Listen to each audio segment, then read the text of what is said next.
ये स्वर सुना आप लोगों ने?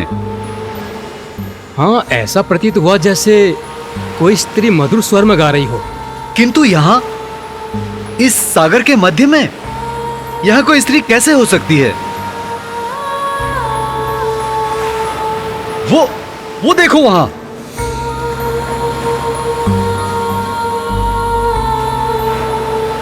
हम इस मार्ग से अनेकों बार आए हैं, गए हैं अपने व्यापार के लिए, लेकिन इससे पूर्व हमने ये द्वीप देखा नहीं यहाँ पर। कितना हरा भरा सुंदर और आकर्षक द्वीप है। मार्ग नहीं है, कदाचित हमें यहाँ रुकना चाहिए, लेकिन जो आज तक नहीं था वो अचानक उत्पन्न हो गया।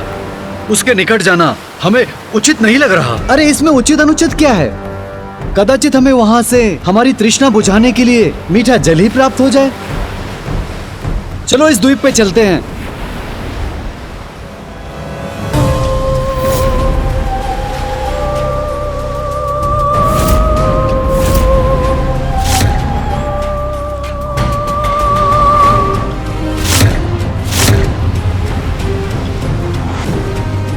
कितनी सुंदर स्त्री है ये।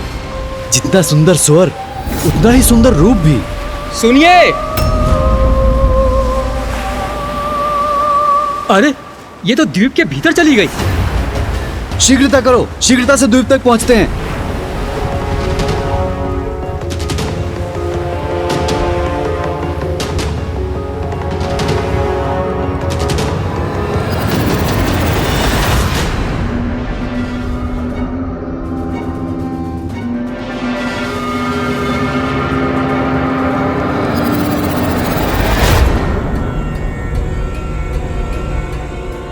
अरे वो देखिए, वो जा रही वो सुंदरी। सुनिए, अरे सुनिए, अरे रुकिए, हम आपको कोई क्षति नहीं पहुंचाएंगे।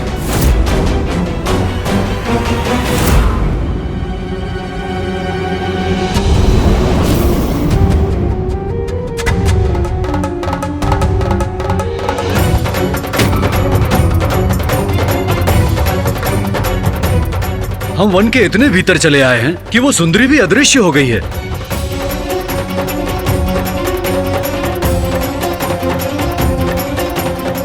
धुंध भी उत्पन्न होती जा रही है, अंधेरा बढ़ता जा रहा है। हमें वापस नौका पर लौट जाना चाहिए। हाँ चलिए।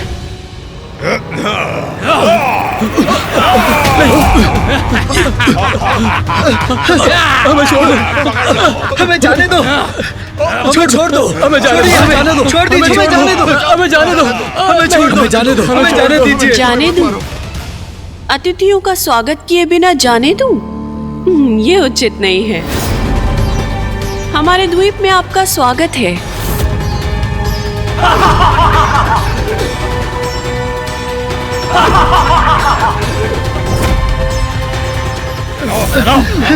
आगे छोड़ दीजिए हमें।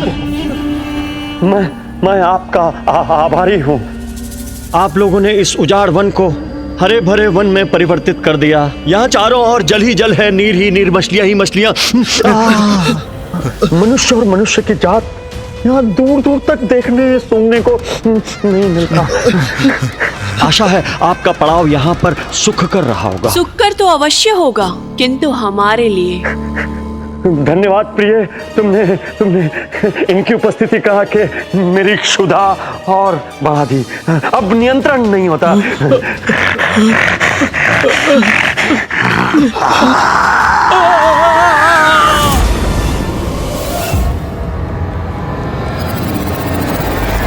आपने दारुक और दारुका को ऋषि औरव के शाप से बचने का मार्ग सुझाया, देवताओं के प्रचंड क्रोध से उनकी रक्षा की,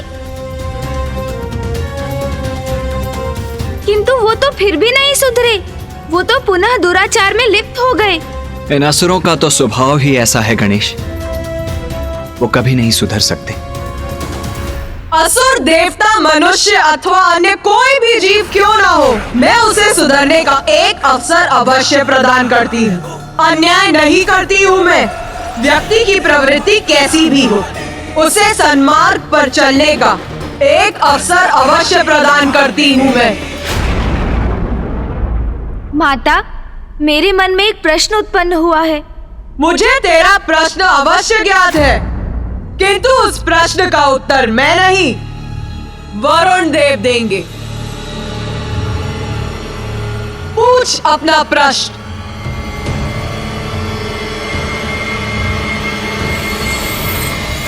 वरुण देव, दारुका अपना वन सागर में ले गई, जो आपका स्थान है। तो आप तो दारुका को वहीं बंदी बना सकते थे। उस वन पर आप अपना अधिकार कर सकते थे, तो फिर आपने ऐसा क्यों नहीं किया? आपका प्रश्न सर्वथा उचित है प्रथम पूज्य श्री गणेश। हुआ ये कि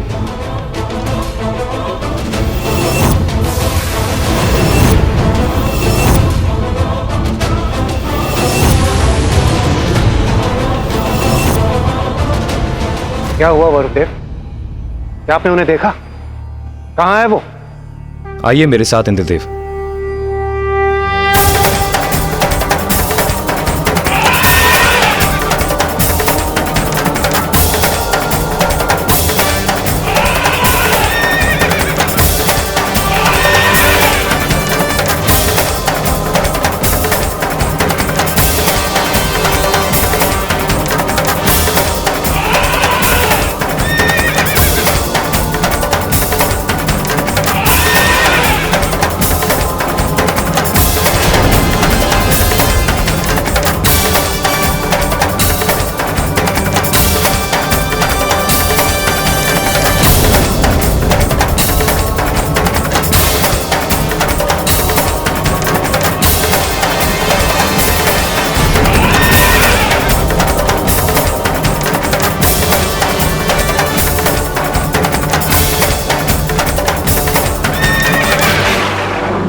ये देवता लोग शांति से बैठने वाले नहीं हैं।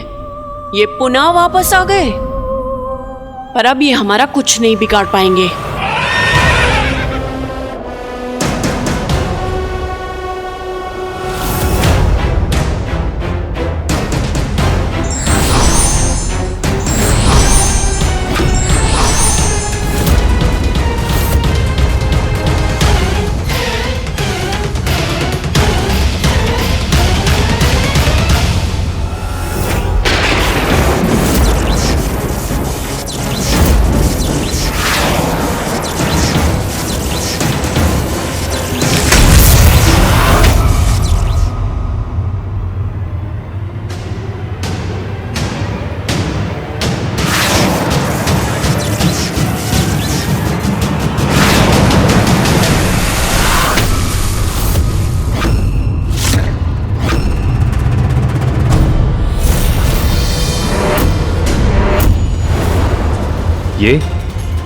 ये क्या हुआ?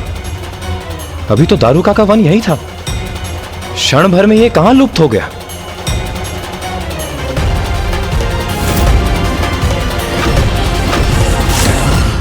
एक संपूर्ण द्वीप अचानक दृष्टि से ओझल हो गया।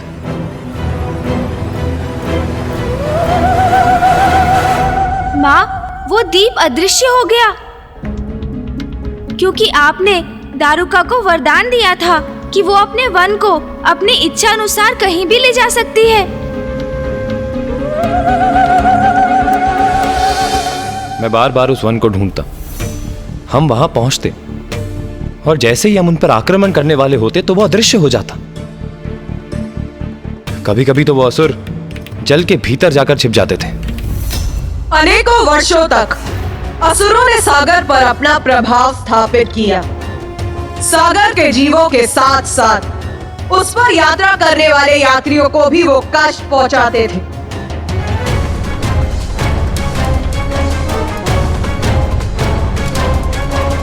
व्यापारियों को बंदी बनाते थे और उनसे अपनी सेवा करवाकर स्वयं सुख से रहने लगे। निरंतर कठोर श्रम कर जब वो बंदी मृत्यु प्राप्त करते थे तो असुर अन्य व्यापारियों का आखेट कर उन्हें बंदी बना लेते थे।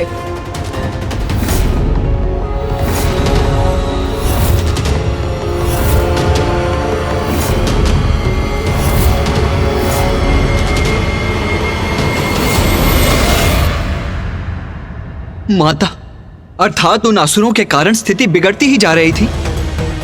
पृथ्वी पर वो ऋषियों को ताड़ना देते थे और सागर में निर्दोष व्यापारियों को। और हम इस संकट को दूर करने में असमर्थ थे।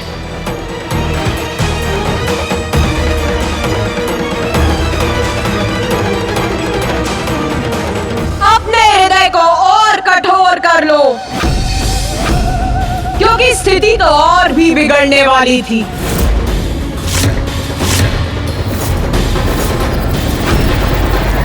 किंतु माँ, इससे बुरा क्या हो सकता था? ऐसा क्या किया दारुक और दारुका ने?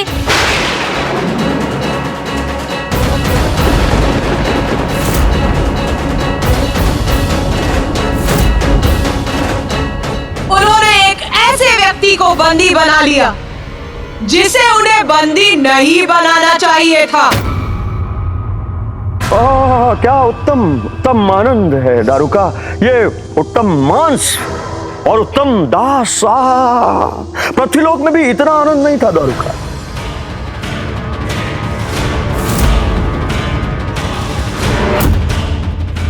इनको ले जाओ, इनको बंदी बनाओ। ये भोजन के लिए बाद में प्रस्तुत करना। इनको खाएंगे, ले जाओ।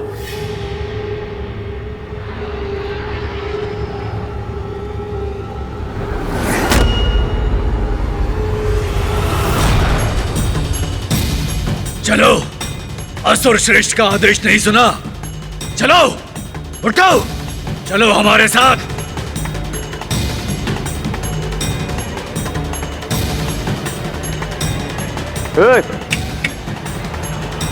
रुको।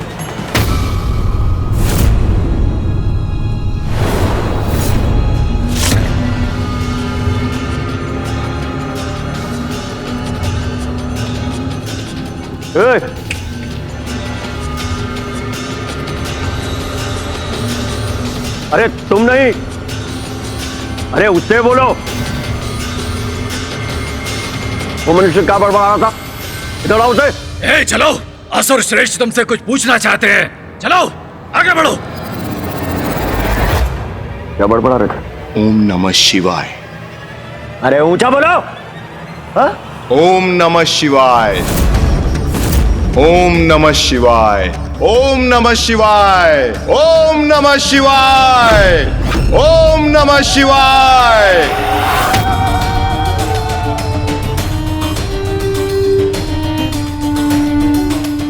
माता, कौन था वो व्यापारी? महादेव का प्रिय भक्त सुप्रिय।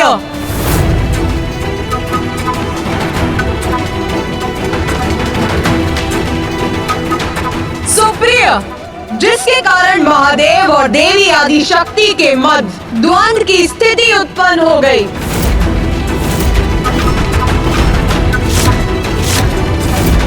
आपके और पिताश्री के मध्य द्वंद्व? जब माँ मूषिकासुर के विरुद्ध माँ उत्पन्न हुई थी, तब सृष्टि पर विनाश का कारण उत्पन्न हुआ था। ये स्मरण है मुझे। क्या पुनः वैसा ही हुआ है माता?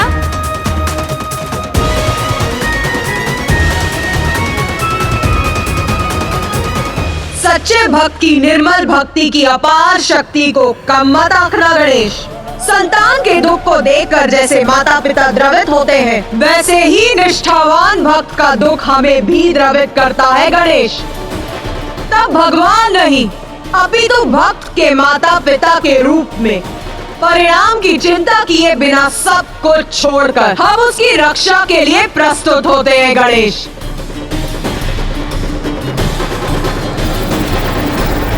किंतु माता, ये द्वंद्व आवश्यक हुआ ही क्यों? क्या कारण था माता आदि शक्ति और पिताश्री के मध्य द्वंद्व का?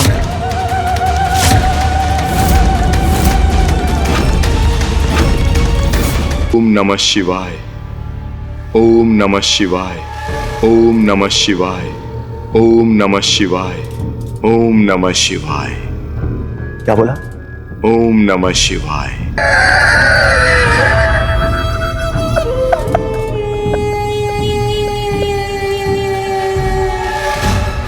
तुम्हें ज्ञात है तुम्हें क्या था मैं कौन हूं? मैं सर्वशक्तिशाली असुर श्रेष्ठ दारुक हूं मैं। तुम दारुक के वन में हो। यहाँ यहाँ यहाँ जीवन और मृत्यु का निर्णय मैं करता हूं। इसलिए ओम नमः शिवाय मत बोलो, बोलो ओम दारुकाय नमः। ओम नमः शिवाय। ये इसे जितना शीघ्र समझ में आ जाए उतना ही उचित है। ओम नमः शिवाय। ओम नमः शिवाय। ओम नमः शिवाय। जब कष्ट भोगेगा ये शिव भक्त तो स्वयं सुधर जाएगा। ये ऐसा नहीं मानेगा। इसके कंधे पे ये मोटे मोटे दरख्त रखो, इसे लेके जाओ और चलाते हुए नहीं घसीटते हुए लेके जाना। जब इसके कंधों से खून टपकेगा, इसके पैरों में छाले पड़ेंगे, तब ये कहेगा ओम दारुकाय नमः। डर गए? बोलो बोलो बोलो ओम दारुकाय नमः बोलो बोलो। ओम नमः शिवाय। ओम नमः शिवाय। अरे अपने प्राण गवाओ, बैठो के मुझे जानते नहीं हो तुम कौन हो? मैं जानता हूं, भली भांति जानता हूं कि तुम कौन हो। समुद्र पर यात्रा करने वाले व्यापारियों को आतंकित करते हो तुम। बस इतना ही साहस है तुम में दारुक। तुम हमारी स्वतंत्रता तो छीन सकते हो, किंतु हमारी भक्ति नहीं। मैं इसके प्राण हर लूंगा। मैं जीवित नहीं छोड़ूंगा इसे। ये दुष्ट अपने प्राण गवाएगा, नहीं सहूंगा इसका दुस्साहस। मैं नहीं सहोगे। मेरे द्वारा मेरे भगवान का नाम का जाप करना तुम्हें दुस्साहस लग रहा है, फिर अपनी पत्नी को कैसे सहन करते हो तुम? क्या वो आदिशक्ति की भक्त नहीं? क्या वो उनके नाम का जाप नहीं करती? ये धूर्त शिव भक्त तो मेरी भक्ति पर प्रश्न उठाकर स्वामी को उत्तेजित करने का प्रयास कर रहा है। इसे रोकना होगा मुझे। इस उद्दंड शिव भक्त को इसकी जिह्वा पर नियंत्रण रखना सिखाना होगा मुझे।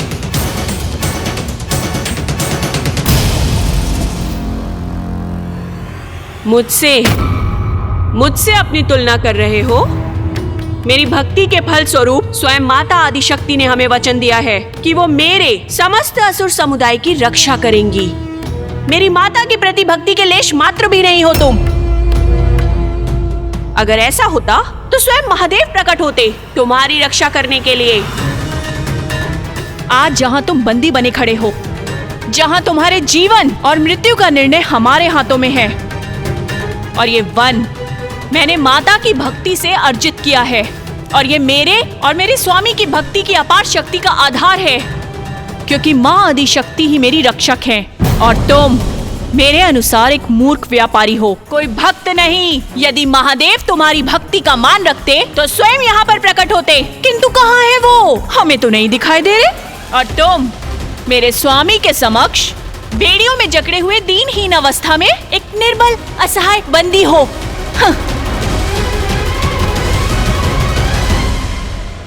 ओम नमः शिवाय। ओम नमः शिवाय। ओम नमः शिवाय। ओम नमः शिवाय। ओम नमः शिवाय। ये ऐसे नहीं मानेगा। इसकी आत्मा में समाहित ये शिव ओम नमः शिवाय।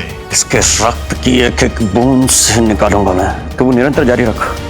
ये ओम नमः शिवाय, ओम नमः शिवाय, ओम नमः शिवाय, ओम नमः शिवाय जारी रख। मैं देखता हूँ तेरा शिव कहां से प्रकट होता है। ओम नमः शिवाय। ओम नमः शिवाय।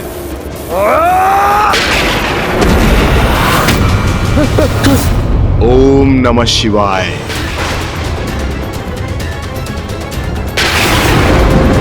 ओम नमः शिवाय। ओम नमः शिवाय।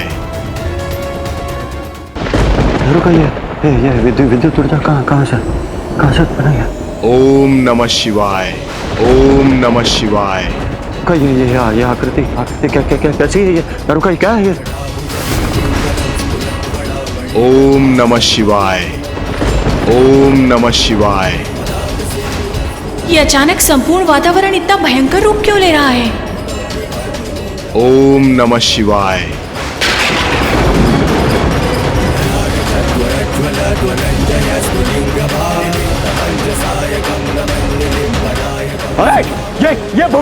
कैसा है? पीछे हटो, अपनी अपनी अपनी रक्षा करो। दारुका, दारुका, संभल।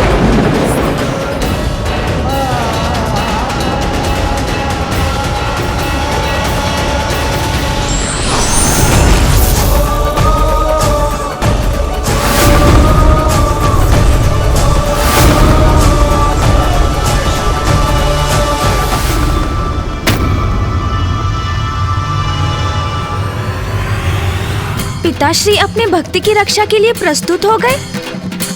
तब मुझे भी ऐसा ही प्रतीत हुआ रे, किंतु नहीं, उन्होंने तो स्थिति और भी विकट कर दी। किंतु वहाँ पिताश्री के आने से स्थिति बिगड़ कैसे गई माता? क्योंकि इससे महादेव और आदि शक्ति के मध्य एक तनावपूर्ण और भयंकर युद्ध की स्थिति उत्पन्न हो गई थी गणेश।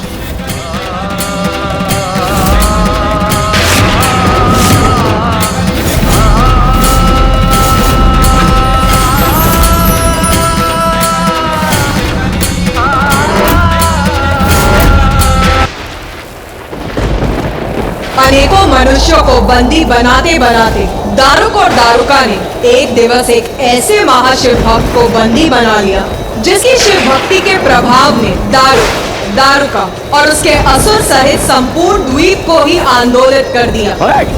ये भूकंप कैसा है?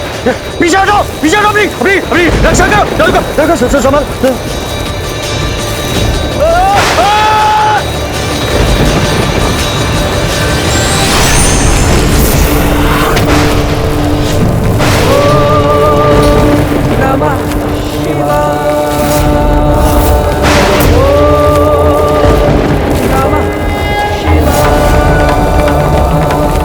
महादेव,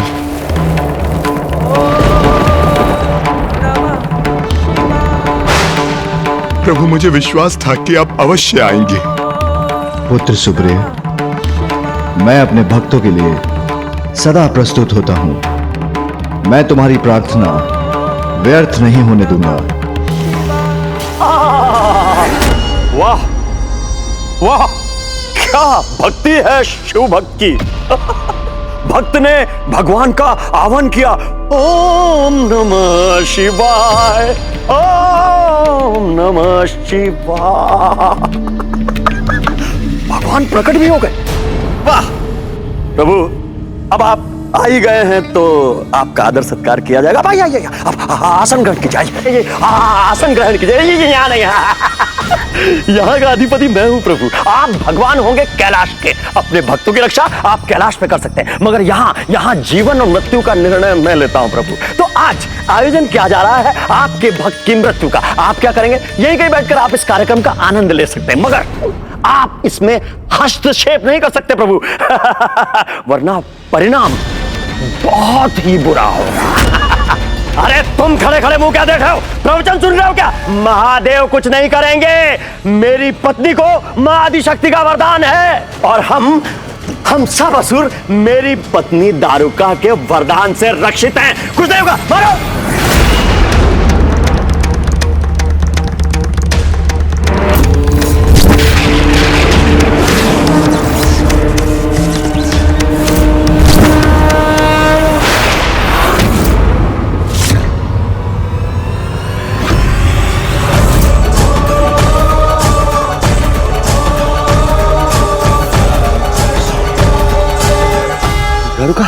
दारुका, ये मेरे असुर भस्म कैसे हो गए? दारुका, ये क्या हो गया? दारुका, देखो।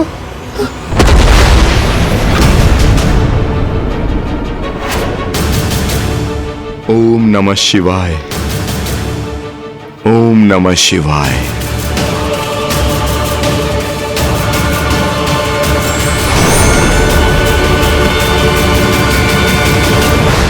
हर हर महादेव, हर हर हर महादेव, हर हर हर महादेव, हर हर हर महादेव। दारुक, दीर्घ अवधि से तुम निर्दोष जीवों को बंदी बनाकर उन्हें प्रताड़ित कर रहे हो, किंतु अब समय आ गया है तुम्हें तुम्हारे अपराधों का दंड प्राप्त हो। नहीं, ये उचित नहीं है।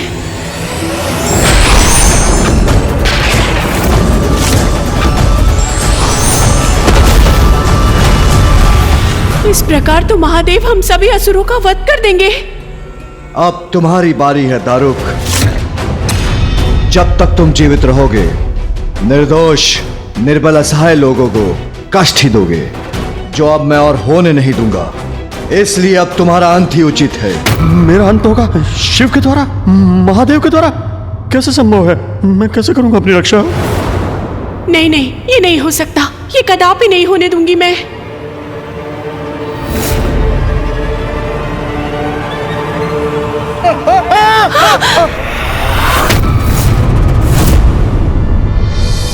एक स्त्री पर अपने अस्त्र का प्रयोग नहीं कर सकता मैं।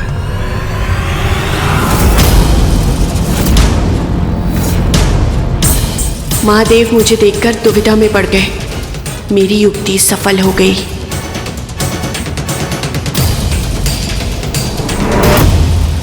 महादेव, आप मेरे स्वामी का अंत करना चाहते हैं ना? तो कीजिए, कीजिए उनका अंत, दीजिए उन्हें दंड। किंतु उसके पूर्व आपको मुझे भी अपने मार्ग से हटाना होगा, मेरा भी अंत करना होगा। किंतु जब तक मैं जीवित हूँ अपने स्वामी का कवच बनकर रहूंगी, उनकी रक्षा करूंगी। दारुका, तुम अपने पति की रक्षा के लिए वहां स्थित रहोगी, तो भी मैं तुम्हारे पति का वध करूंगा और तुम पर कोई आश तक नहीं आने दूंगा।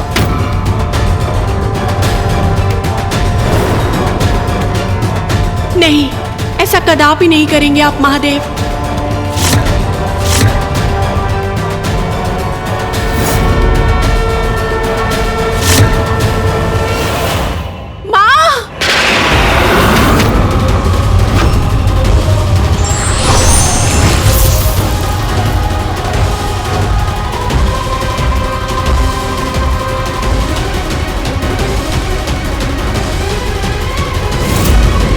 मेरे यहाँ स्थित रहने पर भी आप आगे बढ़ सकते हैं, किंतु अपनी पत्नी देवी आदिशक्ति के वचन और उनके कवच को भेद कर कैसे आगे बढ़ेंगे आप?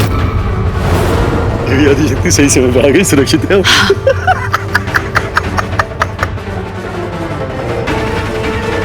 चलो अच्छा हुआ, देवी आदिशक्ति समय रहते आ तो गई, अब कुछ नहीं हो सकता मुझे, सुरक्षित हूं मैं।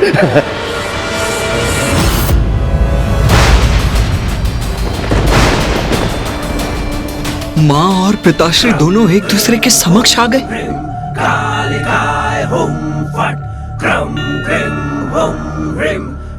माता, दारुका ने तो आपकी आदिशक्ति के रूप को ही ढाल बना लिया, वो भी पिताश्री महादेव के विरुद्ध। हाँ,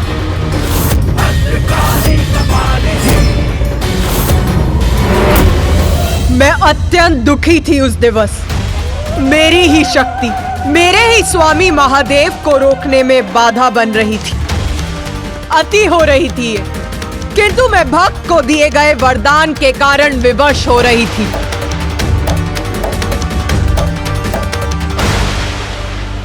माता आदिशक्ति दारुका और दारुक की रक्षा कर रही थी और महादेव का क्रोध अपने चरम पर था। अत्यंत भयंकर और विकट स्थिति थी वो। महादेव का एकमात्र लक्ष्य था उस असुर का अंत करना जो उनके भक्तों को कष्ट दे रहा था, और स्वयं माता आदिशक्ति उनके मार्ग में बाधा बनकर खड़ी थी, जिस कारण महादेव का क्रोध और भी तीव्र होता जा रहा था। महादेव, क्या करेंगे आप? कैसी दुविधा में फंस गए? देखिए, मेरी पत्नी माँ आदिशक्ति की परम भक्त है और माँ आदिशक्ति ने स्वयं सुरक्षा कवच बना दिया।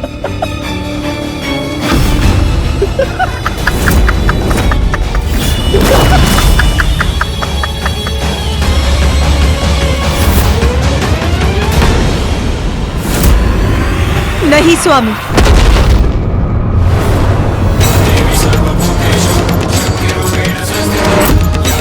माँ, दारुका, माँ। अपना अस्त्र मत चलाइए, अन्यथा अनर्थ हो जाएगा।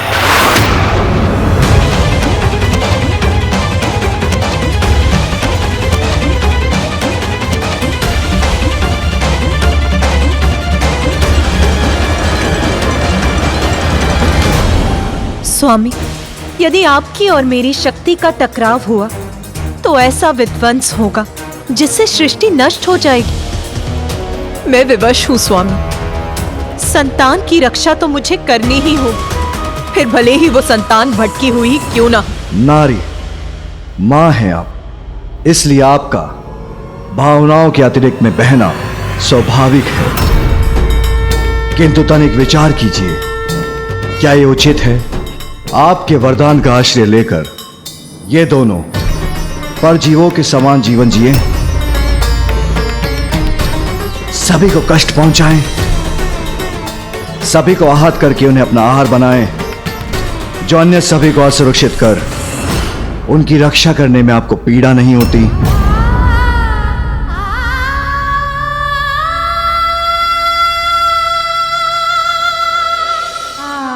स्वामी, असुरों का तो ये स्वभाव है, उनसे और क्या अपेक्षा करते हैं आप?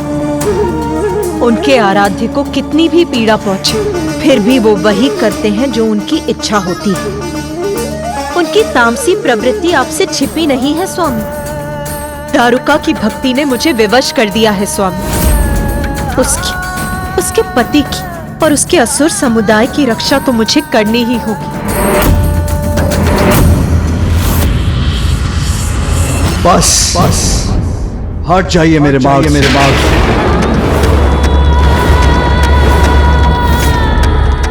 नहीं, कदापि नहीं स्वामी। मैंने कहा ना आपसे, हट जाइए।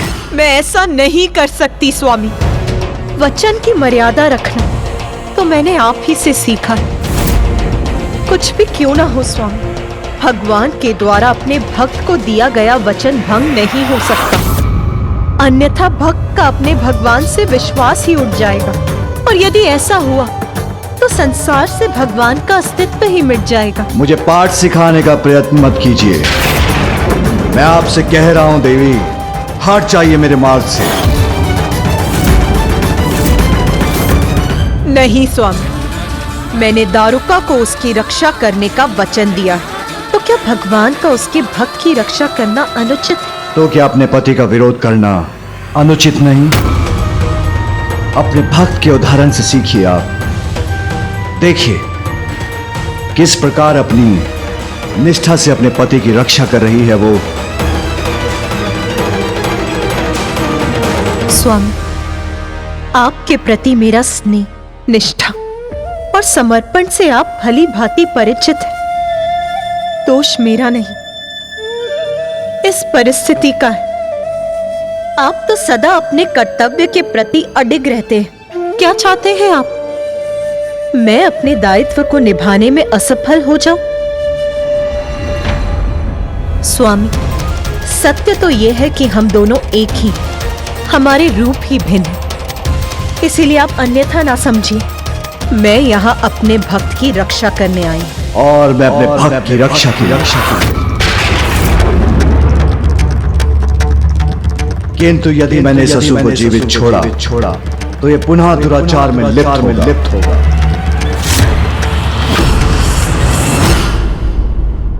तो ठीक है स्वामी, हम दोनों अपने अपने स्थान पर उचित हैं।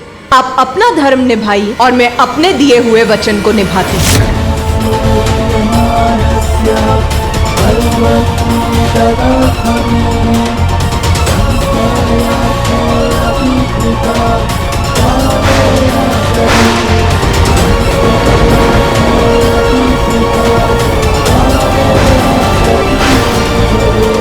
महादेव क्या देवी आदिशक्ति पर प्रहार करने वाले? यदि महादेव ने देवी आदिशक्ति पर चंद्रहास चला दिया तो वो माता से टकराकर ऐसा विस्फोट करेगा कि समस्त रचना नष्ट हो जाएगी।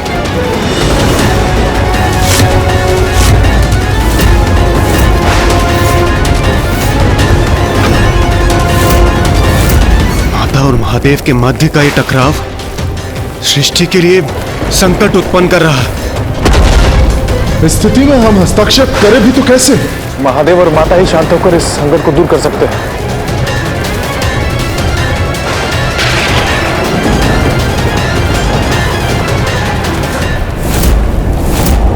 स्वामी, मैं आपसे विनती करती हूँ, शांत हो जाइए। यदि आपने इनका वध किया तो मैं अपने कर्तव्य वहन में असफल हो जाऊंगी। इसीलिए शांत होकर इस परिस्थिति का कोई समाधान सोचिए स्वामी, क्योंकि ऐसा तो आप भी कर सकते हैं, क्योंकि देवाधिदेव महादेव हैं आप, और उससे भी अधिक मेरे स्वामी हैं आप।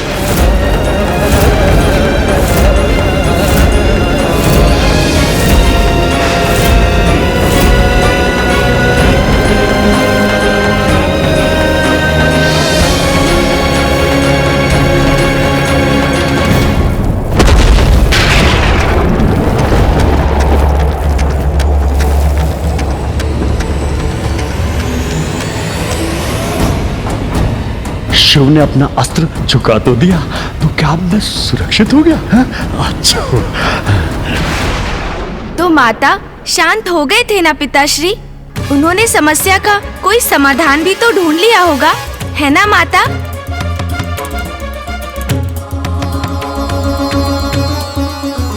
मेरी उत्सुकता तो ये है कि पिताश्री ने ऐसा क्या समाधान ढूंढ लिया। तब मुझे भी ऐसा ही प्रतीत हुआ था कि महादेव ने शांत मन से समस्या का समाधान ढूंढ लिया है, किंतु नहीं, उन्होंने तो स्थिति और भी विकट कर दी। पिताश्री ने स्थिति और विकट कर दी? कैसे माता? किंतु पिताश्री ने तो अपना अस्त्र हटा लिया था और एक नया अस्त्र छोड़ दिया, शब्दों का।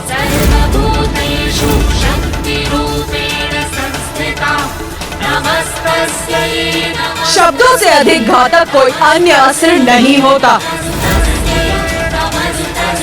अपने शब्दों से उन्होंने स्थिति में ऐसी जटिलता उत्पन्न की कि मुझे भी उनके विरुद्ध अपने शस्त्र उठाने पर विवश होना पड़ा। माता ने पिताश्री के विरुद्ध शस्त्र उठा लिया? दारुक, यदि आदि शक्ति तुम्हारी सहायक है तो मैं भी सुप्रिया जैसे सात्विक भक्तों के साथ खड़ा हूं। तो उचित है, एक निर्दोष भक्त की रक्षा और उसकी सहायता हेतु आज मैं एक नवीन विधान की घोषणा करने जा रहा हूं। ये क्या कर रहे हैं स्वामी?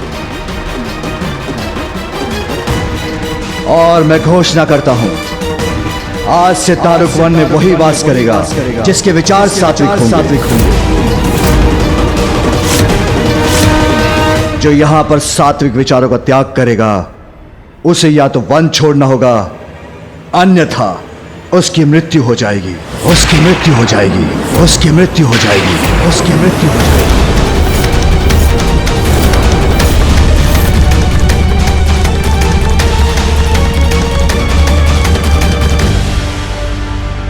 नहीं, ये उचित नहीं है।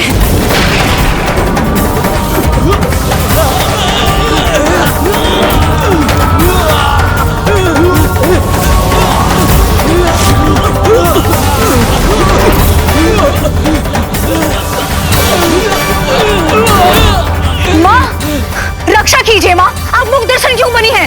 माँ रक्षा कीजिए, रक्षा कीजिए माँ।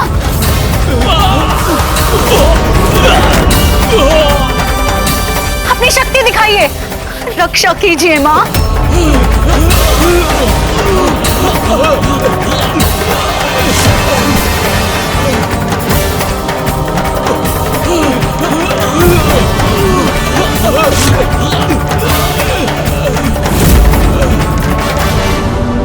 माँ, मेरे सभी असुर मृत्यु को प्राप्त हो रहे हैं। माँ, ये कैसी आपकी दया?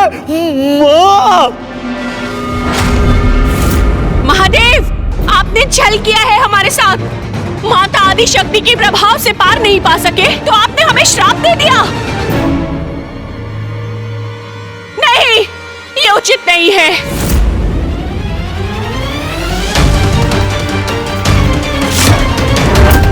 माँ, रक्षा कीजिए माँ, आपने वचन दिया था माँ। मुझे अपने वरदान की मर्यादा का मान रखने के लिए कुछ करना ही होगा।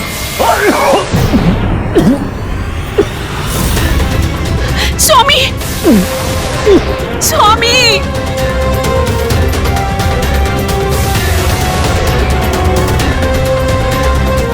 स्वामी, स्वामी, दारुका, स्वामी!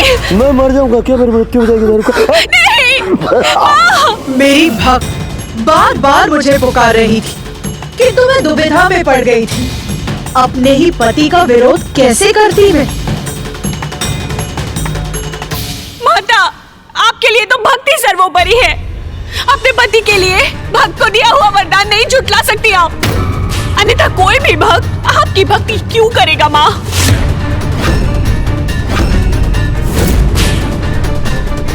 माता, मेरी गुहार सुनिए माता, हमारी रक्षा कीजिए माता।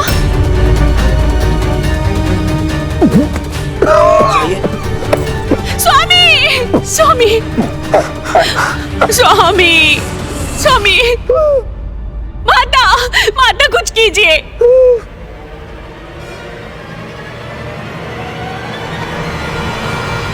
महादेव!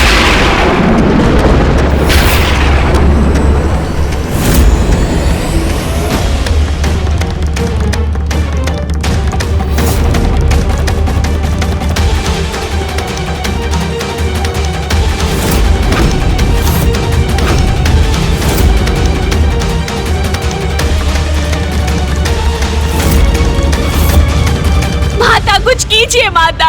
अब यहाँ से हम असुर कहाँ जाएंगे माता? अब यहाँ से हम बाहर निकलेंगे तो देवता हमारा वध कर देंगे और यहाँ हम महादेव के श्राप के कारण नहीं रह सकते माता। और इस प्रकार तो हमारा पूरा वंश और पूरा असुर समुदाय ही नष्ट हो जाएगा माता।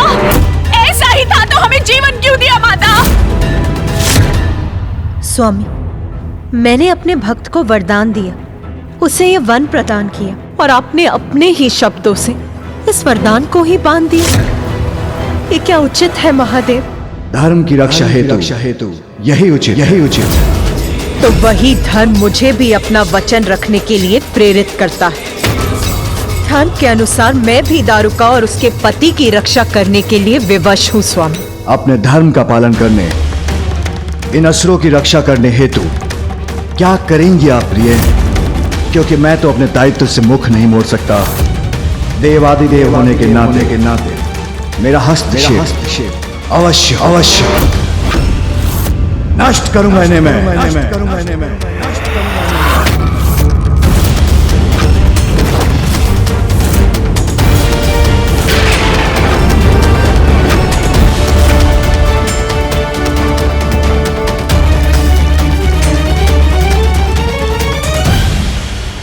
मैं ये वचन देती हूँ, दारुका, तुम्हारा वंश और असुर समुदाय सृष्टि के अंत तक यहाँ सुरक्षित रहेंगे।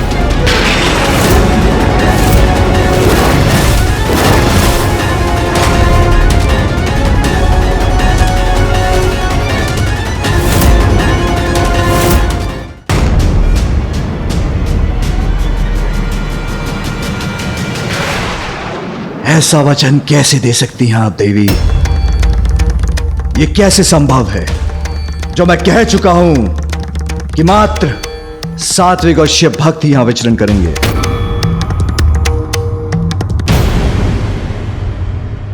और मेरा वरदान ना, मैंने दारुका और उसके असुर समुदाय को यहाँ सुरक्षित रहने का वरदान दिया है और आपका वरदान मेरे वरदान में बाधक बन रहा है।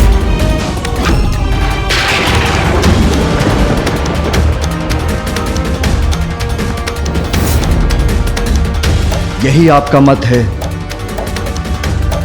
तो आप अपने वरदान की रक्षा कीजिए और मैं अपना वरदान पूर्ण करूंगा।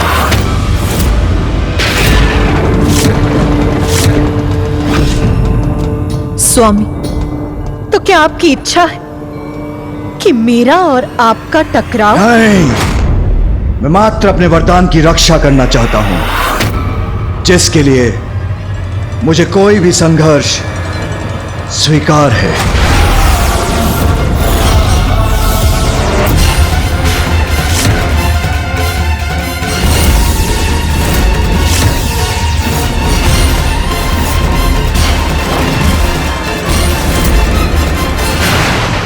माँ आदिशक्ति और पिताश्री के मध्य ऐसा भीषण द्वंद्व उत्पन्न हो गया।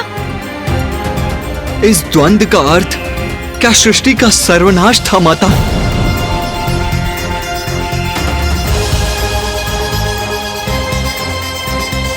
ये तो मेरी समझ के परे है माता। अभी तो सृष्टि का आरंभ ही हुआ था और आपने अपनी भक्त की रक्षा के लिए जो किया कि उसके लिए इतना बड़ा मूल्य चुकाना, संपूर्ण रचना को संकट में डालना, ये उचित था माता। माता, आपके और पिताश्री के मध्य ये द्वंद्व ब्रह्मांड की दो सर्वोच्च शक्तियों के विनाशकारी टकराव का अर्थ तो सृष्टि का सर्वनाश है। सृष्टि ना रहे तो आपके भक्त कहाँ रहेंगे माता? उचित कहा तूने गणेश, किंतु उस समय महादेव और मेरा क्रोध अपने चरम पर था। अपने भक्त की रक्षा हमारा धर्म, हमारा कर्तव्य और हमारा एकमात्र सत्य था और हम दोनों ही अपने अपने सत्य पर अड़िग थे।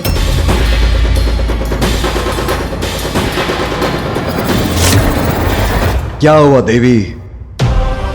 जब आपने निर्णय ले ही लिया, आपका भक्त मुझसे ज्यादा महत्व रखता है, जिसके लिए आप मुझसे युद्ध करने के लिए तत्पर हैं, तो अब इतना विचार क्यों? मुझ पे प्रहार कीजिए।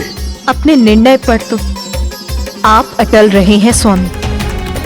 निरंतर मेरी विनती अनसुनी कर इस द्वंद्व का आरंभ तो आप ही ने किया है स्वामी। जब अपने कथन से मेरे भक्त को उसके अधिकार से वंचित कर आपने ये भी स्पष्ट कर दिया कि आपके लिए मेरे वरदान का कोई मूल्य नहीं। मुझे मेरे भक्त को दिए गए वरदान की मर्यादा की रक्षा के लिए इस संघर्ष के सिवाय कोई उपाय छोड़ा ही कहाँ है आपने स्वामी?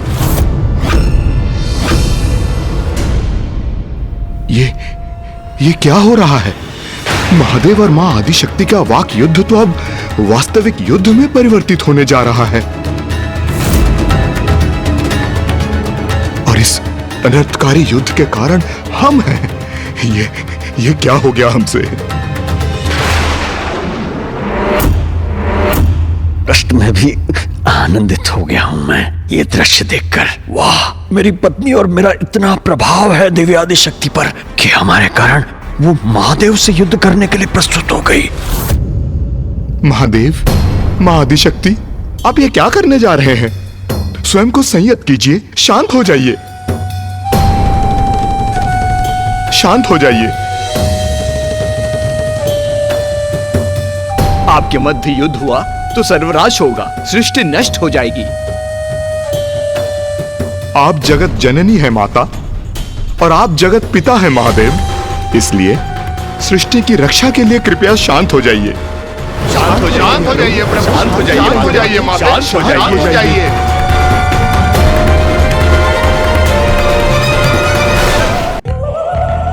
वहाँ उपस्थित सभी मनुष्य अपने कष्ट भूलकर हमसे गुहार लगा रहे थे, मुझसे और महादेव से विनती कर रहे थे और मैं उनकी गुहार सुनकर असमंजस में डूबती जा रही थी। एक और तो मैं एक स्त्री थी, एक पत्नी थी जो अपने पति के विरुद्ध जाने के लिए विवश हो रही थी, किंतु दूसरी ही ओर मैं अपने भक्तों के लिए माँ भी थी और जगत जननी होने के कारण जगत का विनाश होते हुए नहीं देख सकती थी। इन सभी दायित्वों का अंतर्बोध मुझे व्याकुल कर रहा था। अपने ही आधार को कोई क्षति कैसे पहुंचा सकता है भला? इसीलिए स्वामी, जो मेरे जीवन का आधार है, उन पर वार करने के विचार से ही मेरे हाथ कंपित हो उठे थे। किंतु माँ के जीवन का सबसे बड़ा आधार तो उनकी संतान ही होती। अपनी संतानों की सुरक्षा के विचार में मेरी निश्चय को दृढ़ता और मेरे हाथों को स्थिरता दी। मैं असमंजस में थी, क्रोधित थी, द्रवित भी थी। प्रिय, आपके अनुसार मैं अनुचित कर रहा हूं, तब और प्रतीक्षा का कोई अर्थ नहीं। आराम कीजिए युद्ध, या कदाचित आप चाहती हैं प्रथम वार मैं करूं? स्वामी, आप ही कीजिए प्रथम वार, द्वितीय वार और अंतिम बार, और क्यों ना समस्त प्रहार आप ही कीजिए स्वामी। मैं ही करूं वार, अर्थात आप मेरे स्वामी हैं नाथ, इसीलिए मेरे हाथ आप पर वार करने आपको क्षति पहुंचाने कदापि नहीं उठ सकती। ये क्या कह रही है माता? वो वार नहीं करेंगी तो युद्ध ही नहीं होगा, महादेव की इच्छा पूर्ण होगी, हमारा अंत हो जाएगा। किंतु माँ, अगर आप वार नहीं करेंगी तो?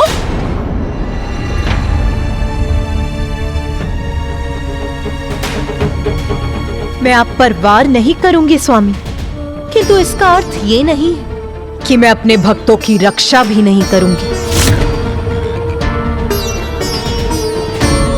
मैं उनके समक्ष उनका कवच बनकर रहूंगी। यदि आप उन तक पहुंचना चाहते हैं तो आप मुझे भेद कर, मुझे नष्ट कर उन तक पहुंचेंगे। अब ये कैसी युक्ति है आपकी? युक्ति नहीं स्वामी, ये प्रेम है एक स्त्री का अपने प्राणनाथ के प्रति।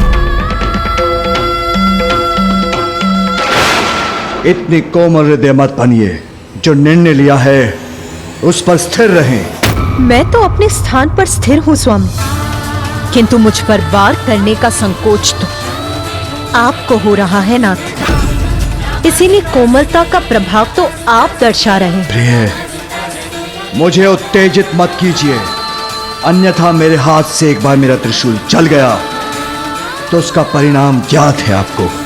आपके त्रिशूल का प्रहार तो सहर्ष स्वीकार करूंगी मैं स्वामी, ये तो मेरा परम सौभाग्य है नाथ। देवी, इसके पूर्व की बहुत विलंब हो जाए, मैं अपना नियंत्रण खो बैठूं। हट जाइए मेरे मार्ग से।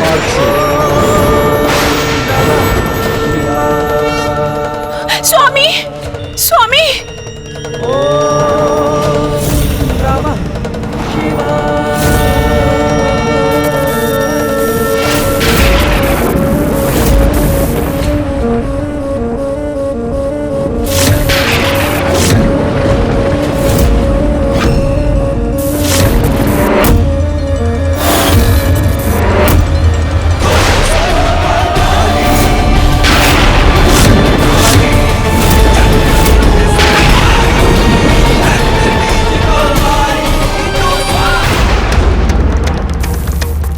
महादेव और मेरे बीच का द्वंद्व इतना तीव्र हो उठा था कि उन्होंने मुझ पे प्रहार करने के लिए अपना त्रिशूल उठा लिया था।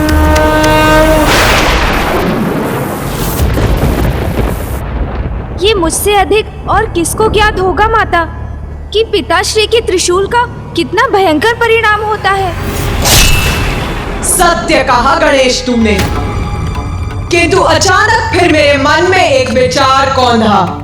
महादेव मेरे पति, किंतु वो मेरे भगवान भी हैं और मैं उनकी भक्त, इसीलिए इसी नाते वो मेरे पिता तुल्य भी हैं। तो यदि वो अपने भक्त सुप्रिय की रक्षा के लिए प्रस्तुत हुए तो वो मेरी रक्षा भी अवश्य करेंगे।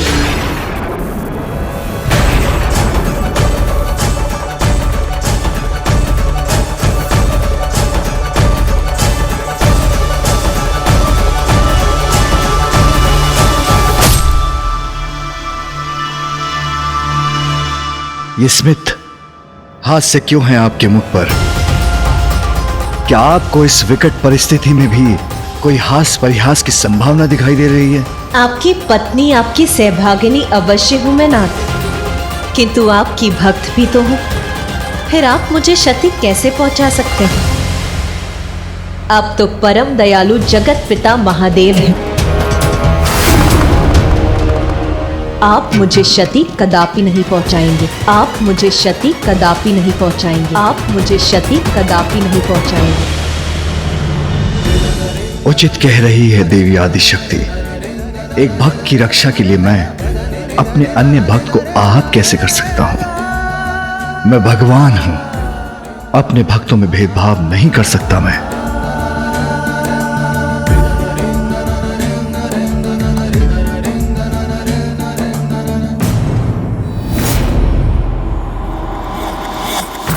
महादेव ने तब ऐसा कुछ कहा जिससे मैं समझ गई कि मुझे क्या करना है। मैं समझा नहीं माता, ऐसा क्या कहा पिताश्री ने?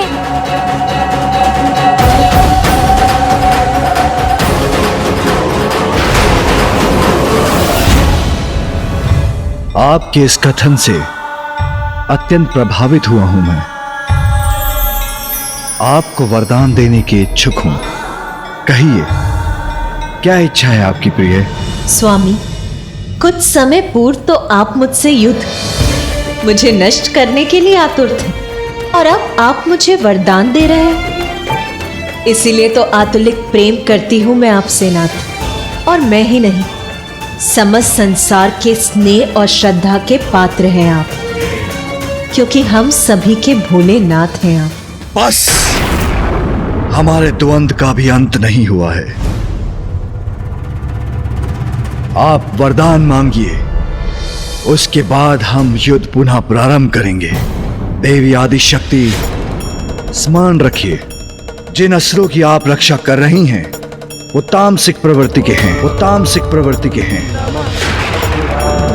और तामस तो अज्ञानता से उपजा अंधकार है, जिसे मिटाना अत्यंत आवश्यक है।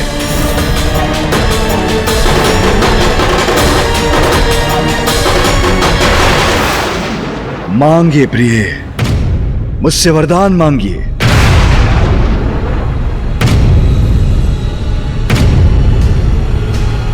जिन असुरों की आप रक्षा कर रही हैं वो तामसिक प्रवृत्ति के हैं, वो तामसिक प्रवृत्ति के हैं।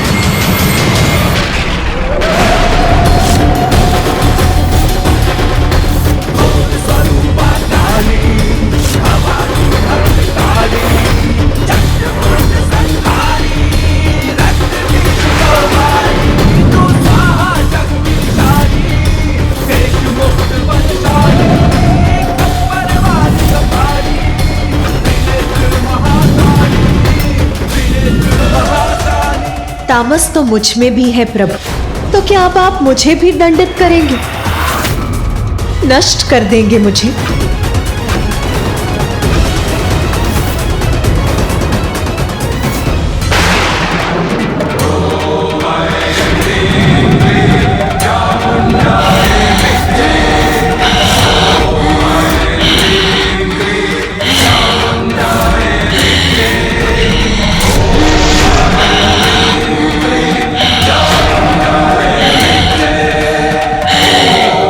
माता के अनेक रूपों में ये कदाचित उनका सर्वाधिक प्रचंड और उग्र रूप है। हमारी रक्षा करने के लिए युद्ध करने के स्थान पे ये क्या कर रही है देवी आदिशक्ति? मेरा क्रोध, मेरी उग्रता, मेरा तामस आपके समक्ष है, तो क्या अब आप मेरे तामस, मेरे काली रूप को भी नष्ट करेंगे ना?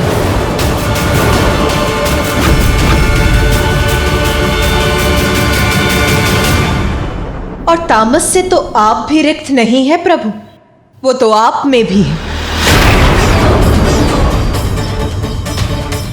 तामस मुझ में?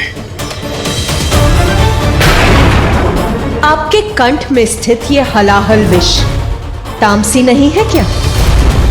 और फिर आपका उग्र रूप महाकाल भी तो तामसी है।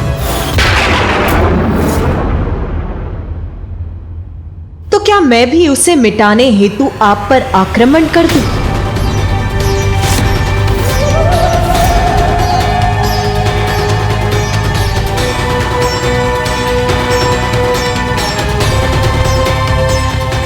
प्रतीत होता है महादेव और माता के मध्य युद्ध का संकट टल गया है। वार्तालाप अनर्गल प्रलाप है। अरे युद्ध से अंत होना चाहिए इस विवाद का। देवी आदिशक्ति को युद्ध करके हमारी रक्षा करनी चाहिए। स्वामी, सतो, रजो, तमोगुण सभी हम दोनों में ही हैं, और इसमें ही संसार निर्मित है। इसीलिए इन तीनों प्रवृत्तियों के धारकों को संसार में वास करने का अधिकार है। स्वामी, आप यही विचार कर रहे हैं ना कि सतो, रजो, तमो इन तीनों गुणों का समावेश हम में अवश्य है, किंतु आपके कंठ में स्थित हलाहल विष वहां जगत कल्याण के लिए स्थित है, और मेरी उग्रता जो मेरे काली स्वरूप में प्रकट होती है वो दुष्टों का विनाश कर जगत कल्याण ही करती है। जिन असुरों की रक्षा मैं कर रही हूँ उनकी तामसी प्रवृत्ति तो उनका स्वभाव है, और जब किसी की तामसी प्रवृत्ति की अधिकता होती है तो उससे ऐसा असंतुलन प्रकट होता है जो संसार में दुष्टता को जन्म देता है।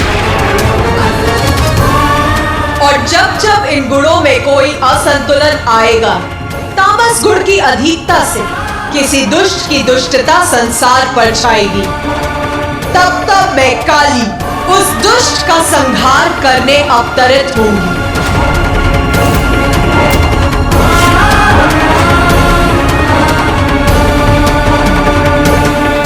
मैंने अपनी भक्त दारुका और आपने अपने भक्त सुप्रिया की रक्षा के लिए वरदान दिया है, और अब हमें हमारी उलझन से बाहर आने के लिए मैं आपके वरदान का ही आश्रय लेती हूँ। मुझे वचन दीजिए प्रभु कि हम दोनों मिलकर इस समस्या का समाधान ढूंढें, जिससे हम दोनों के ही वचन की मर्यादा भंग न हो।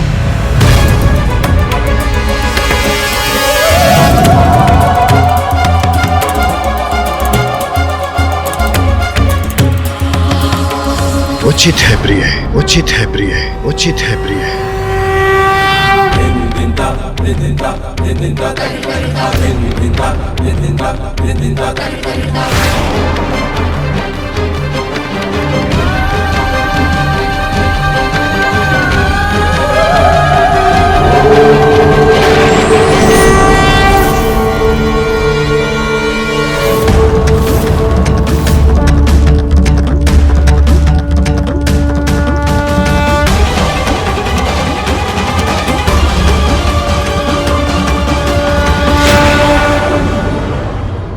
महादेव, मां आदिशक्ति, आपके इस अर्धनारीश्वर स्वरूप के दर्शन करके हम कृतार्थ हुए। अब आप दोनों एक होकर इस समस्या का हल सुझाएं। मेरा कहा टल नहीं सकता, किंतु मेरा वचन युग के अंत में सत्य होगा। उस समय केवल सात्विक प्रवृत्ति वाले यहाँ वास कर सकेंगे। किंतु तब तक मेरी भक्त दारुका भी अपने समस्त समुदाय के साथ इसी वन में वास करेगी। उचित है माता। महादेव, मुझे आपका ये निर्णय स्वीकार है। तीनों गुण सृष्टि पर स्थित रह सकते हैं, किंतु तभी तक जब तक उनसे किसी अन्य को कष्ट न पहुंचे। किंतु यदि किसी ने इस नियम का उल्लंघन किया तो उन्हें उनके कर्मों के अनुसार दंडित होना होगा। और जब प्रलय होगी तब सभी राक्षस और तामसी प्रवृत्ति धारकों का अंत होगा। जो सात्विक होंगे वही शेष रहेंगे और भावी युगों के चक्र में प्रवेश कर सकेंगे। अगले सतयुग में भी जीवित रहेंगे। धन्यवाद महादेव, धन्यवाद माता। हम कृतार्थ हुए आपका यह निर्णय सुनकर। दारुक, ये चेतावनी है तुम्हारे लिए। तुम किसी भी अन्य जीव पर किसी भी प्रकार का अत्याचार नहीं करोगे। तुम्हें यदि पृथ्वी के नियमों का पालन करना स्वीकार है तो तुम्हें पृथ्वी पर रहने की अनुमति है। अरे दुष्ट मनुष्य, अरे तेरे कारण हुआ है सब कुछ। स्वामी, आप ये क्या कह रहे हैं? अरे क्या कह रहा हूँ? ये माँ ने छलना की है तेरे साथ। आदिशक्ति, आदिशक्ति, और तुम अभी इसका सम्मान करिए। अरे मूर्ख स्त्री, समझ इनके। स्वामी, मेरा अपमान क्यों कर रहे हैं? और तू बंदी बनकर आया था। तूने महादेव का आह्वान किया, दो आंसू बहाए और हमसे जीवन का अधिकार छीन रहा है तू। तुझे नहीं छोड़ूंगा। और महादेव, आदिशक्ति, मुझे तुम्हारा ये निर्णय स्वीकार नहीं है। अरे इस ब्रह्मांड का नियम है कि जो शक्तिशाली है प्रभुता उसी की होगी। और ये तुच्छ पुरुष ये मेरे सामने खड़े रहेंगे, मेरे आहार हैं ये, मैं खाऊंगा इनको। और तू जीवित नहीं बचेगा। नहीं स्वामी, स्वामी नहीं। हट जा मेरे रास्ते से। अगर तू बाधा बनेगी तो तू भी नहीं बचेगी।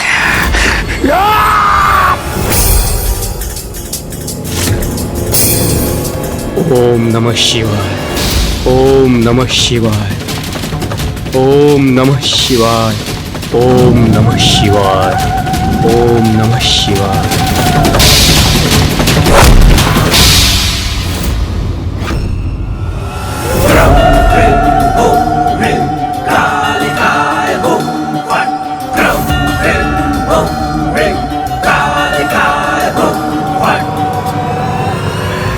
महादेव और देवी आदिशक्ति की उपस्थिति में तूने इतना दुस्साहस कैसे किया? इतना अहंकार करने वाला तू है कौन?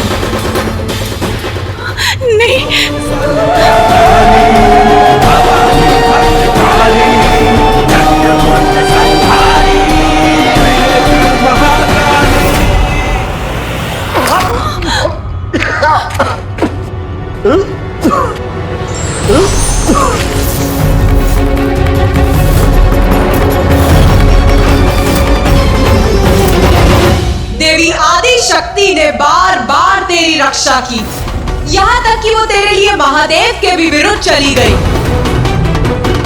और तूने अपना अहंकार, अपना तामस नहीं त्यागा। अब तुझे जीवित रहने का कोई अधिकार नहीं।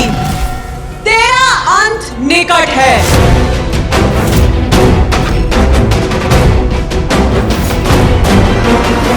नहीं, देवी काली मेरा वध नहीं कर सकती। अब तुझे तेरे अंत से कोई नहीं बचा सकता।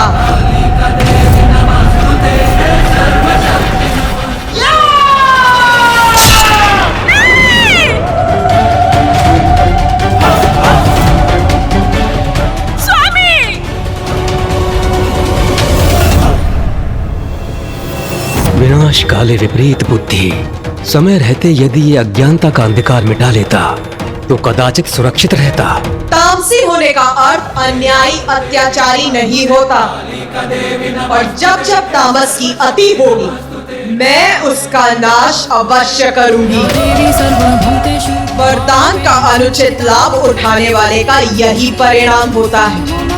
अनेक अवसर देने पर भी जो उचित मार्ग पर ना चले, पाप में लिप्त रहे, उसे अपने पापों की पराकाष्ठा का उचित दंड तो भुगतना ही पड़ता है, जो मैं अब दूंगी तुम्हें।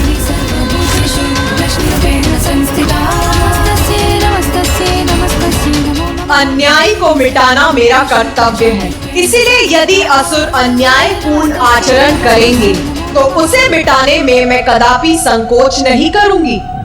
माता, माता, हमें क्षमा कर दीजिए माता, हमसे बहुत बड़ा अपराध हुआ है।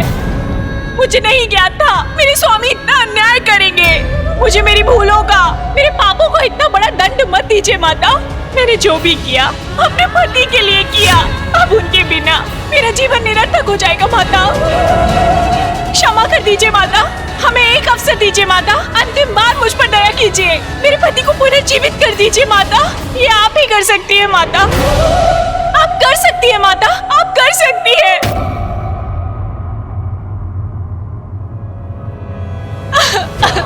देवी नमस्तुते, मां शेरवाली नमस्तुते, हे मातृदेवी नमस्तुते, कालिका देवी नमस्तुते, हे सर्वशक्ति नमस्तुते, नारायणी नमस्तुते, चामुंडा देवी नमस्तुते, मां शेरवाली नमस्तुते, हे मातृदेवी नमस्तुते, कालिका देवी नमस्तुते, हे सर्वशक्ति नमस्तुते, नारायणी नमस्तुते। दारुका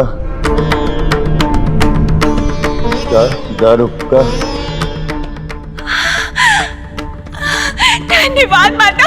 स्वामी, स्वामी, स्वामी, स्वामी।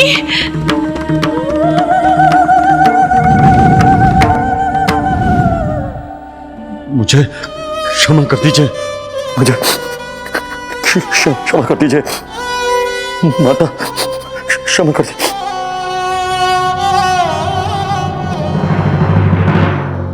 दारुक, आज तक तुमने जो किया और आज जो कुछ भी हुआ उससे ये स्पष्ट है कि तुम विश्वास के पात्र नहीं हो।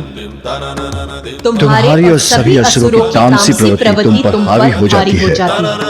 तुम्हारा अभिमान तुम्हारी बुद्धि और विवेक को डस लेता है और तब तुम जो करते हो वो अनुचित ही होता है, अन्य जीवों के लिए संकट बनकर उभरता है। मैं वचन देता हूँ प्रभु, आज के बाद मैं कोई दुराचारी जीवन नहीं जीऊंगा। मैं कोई दुराचार नहीं करूंगा। मैं सदाचारी जीवन जीऊंगा प्रभु। दारुका समझाओ। देवी आदि शक्ति को दिए वचन को तुम भंग न करो। सदा स्मरण रखो कि तुमने सदाचार को अपनाने का प्रण लिया है। मेरा और देवी आदि शक्ति का यहाँ स्थापित होना अति आवश्यक है। अत्यंत आवश्यक है। और जब भी तुम हमारा दर्शन करोगे तुम अन्य किसी पर भी अत्याचार का विचार भूल जाओगे।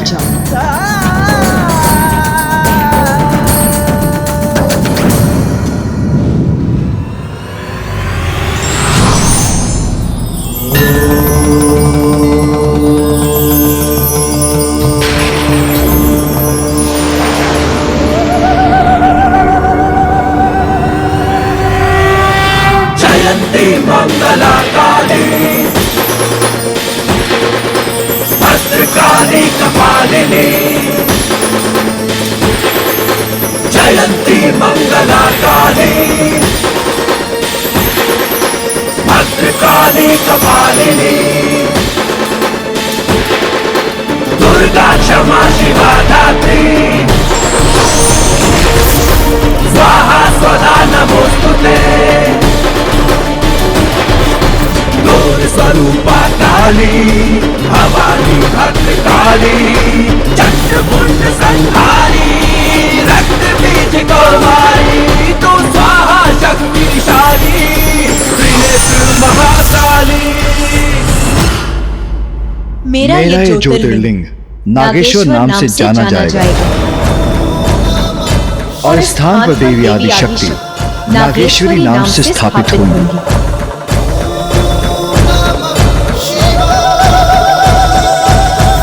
यहाँ जो प्रेम और श्रद्धा से हमारे दर्शन करेगा उसमें चक्रवर्ती सम्राट बनने की योग्यता उत्पन्न होगी।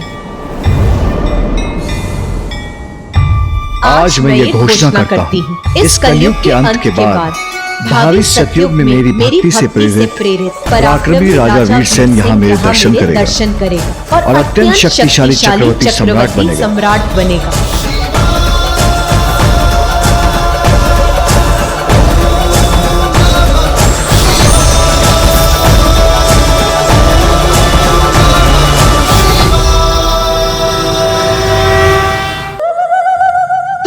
प्रकार मैंने तीनों प्रवृत्तियों को पृथ्वी पर वास करने की अनुमति दी। माता, आपकी लीला अद्भुत है। सर्वप्रथम आपने त्रिमूर्ति और उनकी सहभागिनी देवियों की रचना की, फिर जीवों के निवास हेतु पृथ्वी का निर्माण किया, फिर जीवन ऊर्जा प्रदान करने वाले सूर्य, फिर 84 लाख योनियों के साथ साथ वृक्ष पौधे से युक्त प्रकृति की रचना की।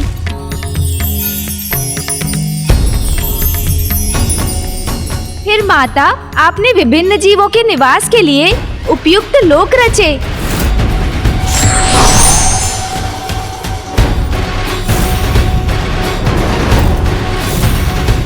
और अब त्रिगुण को एक साथ पृथ्वी पर स्थित रहने की अनुमति दी, यदि वो विशेष रूप से तामसी प्रवृत्ति के जीवन अपनी सीमा का उल्लंघन ना करें और अन्य जीवों को कष्ट ना पहुंचाएं।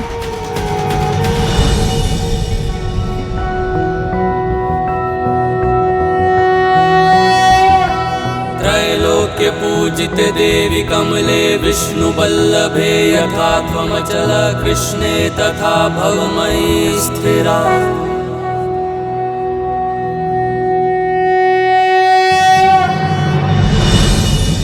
माँ, किंतु मेरी एक शंका है। शंका है या प्रश्न? माता, शंका तो प्रश्न की जननी है। शंका से ही तो प्रश्न उत्पन्न होता है।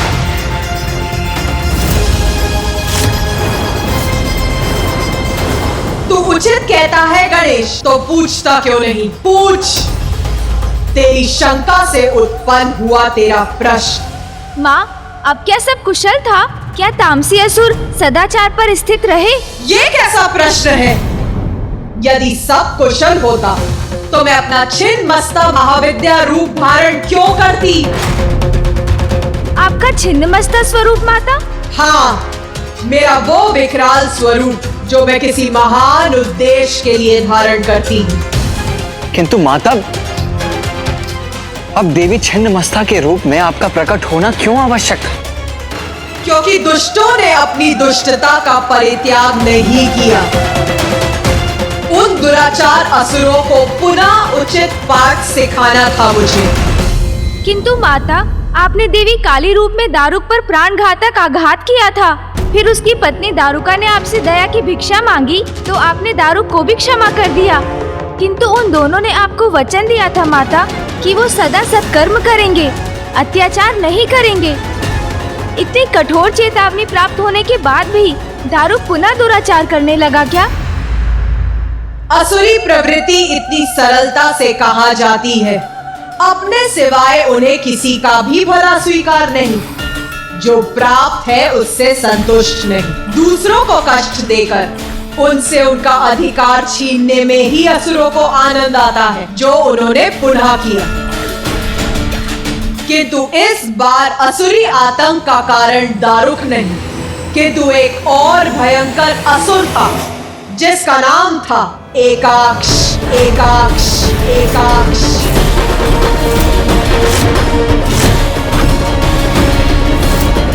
दारुक और दारुका को शांति पूर्वक पृथ्वी पर अपने वन में हुए सहस्त्रों वर्ष व्यतीत हो चुके थे। सभी 14 लोकों में पूर्ण शांति थी, क्योंकि सभी जीव एक साथ शांति पूर्वक अपना जीवन यापन कर रहे थे। किंतु फिर भी रसातल में तामस गुण ने पुनः अपना शीश उठाकर राजस गुण पर अपना वर्चस्व स्थापित करने का प्रयास किया।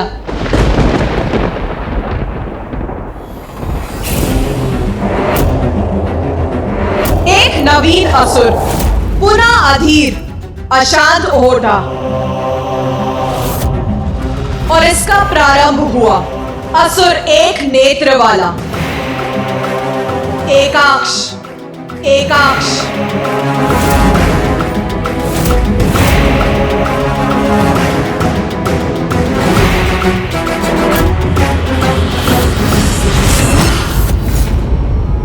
अत्यंत कुटिल और दुष्ट असुर था एकाक्ष। उसका कुशासन रसातल को इतनी दयनीय स्थिति में पहुंचा चुका था कि भोजन के अभाव में उसकी प्रजा अपने ही नन्हे बालकों को आहार बनाने पर विवश थी।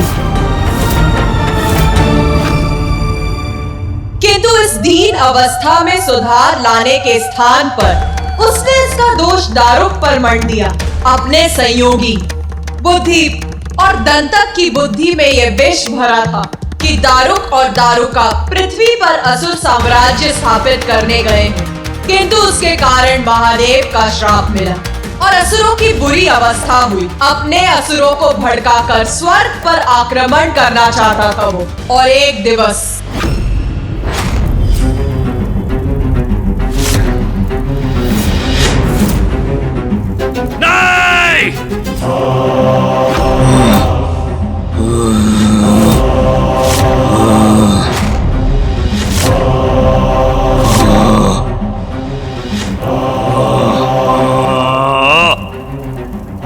और नहीं सहूंगा मैं मेरे असुरों की दीनहीन अवस्था।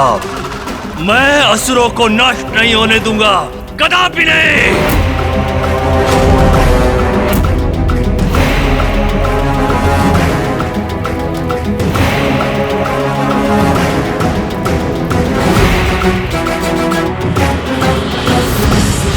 मैंने जब अपने भुवनेश्वरी स्वरूप में समस्त लोकों की रचना की थी तो उन सभी पर जीवन हेतु सभी साधन उपलब्ध किए थे। रसातल लोक भी तब पृथ्वी के समान पूर्ण रूप से संपन्न था। मैंने तो धरती पर प्रचुर मात्रा में संसाधन दिए कि सभी प्राणी अपना अपना जीवन यापन करें, किंतु असुरों की लालच की अधिकता ने इस संसाधन को नष्ट कर संपूर्ण वन को ही समूल उजाड़ दिया।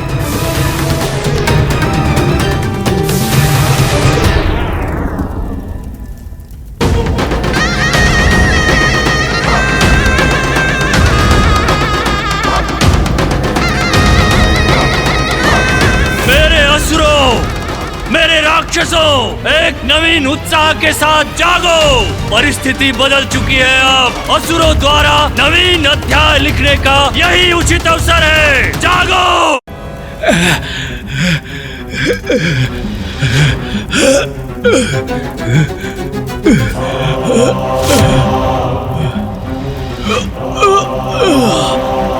किसी भी प्रकार का भोजन चाहिए हमें। भूख लगी है हमें। भोजन चाहिए हमें। किसी भी प्रकार का भोजन चाहिए हमें। भूख लगी है। असुर सम्राट, क्या हमें भोजन के लिए पुकार रहे हैं? कदाचित चलकर हमें देखना होगा। अवश्य ही हम सबको भोजन प्राप्त होगा। हाँ।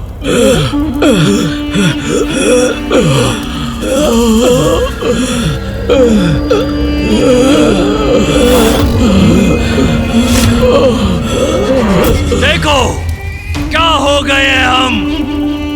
जीवित होते हुए भी मृतकों के समान हो गए हैं हम। बस बहुत हो गया। सदियों से हम असुरों के साथ अन्याय होते हुए आया है, किंतु अब नहीं होगा। ये उजाड़ लोक ही मिला है हम असुरों, राक्षसों, दैत्य और दानवों को, जबकि हमें ज्ञात है हमारे ऊपर हमसे उत्तम बाहरे लोक हैं। हम पृथ्वी पर नहीं जा सकते, क्योंकि उस कपटी दारुक के जीवन की रक्षा के लिए आदिदेव महादेव ने हमें श्राप दिया है। ऋषियों और वहां के मनुष्यों को अपना आहार भी नहीं बना सकते हम, किंतु उसका कोई दुख नहीं है मुझे, क्योंकि जब उससे भी उत्तम लोक उपलब्ध है तो हम पृथ्वी से संतुष्ट क्यों हो? स्वर्गलोक, स्वर्गलोक चाहिए हमें। स्वर्गलोक चाहिए। स्वर्गलोक, स्वर्गलोक, स्वर्गलोक। हम वहां जाएंगे जो स्रोत है शक्ति, धन संपत्ति और सभी सुख सुविधाओं का, वो दुष्ट देवता जो सदियों से स्वर्गलोक का सुख भोग रहे हैं। अब हम उन्हें उचित पाठ पढ़ाएंगे, स्वर्गलोक पर विजय प्राप्त करेंगे। स्वर्गलोक हमारा होगा, असुरों का। हमें स्वर्गलोक चाहिए। हमें स्वर्गलोक चाहिए। स्वर्गलोक चाहिए हमें। हमें स्वर्गलोक चाहिए। हमें स्वर्गलोक चाहिए। हमें स्वर्गलोक, हमें स्वर्गलोक चाहिए। स्वर्गलोक चाहिए हमें। हमें स्वर्गलोक चाहिए।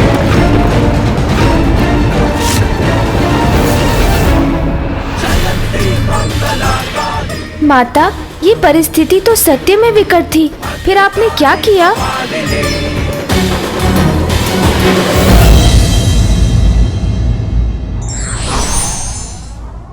परिस्थिति चाहे कितनी भी विकट क्यों ना हो, हमें कोई अनैतिक मार्ग नहीं अपनाना चाहिए।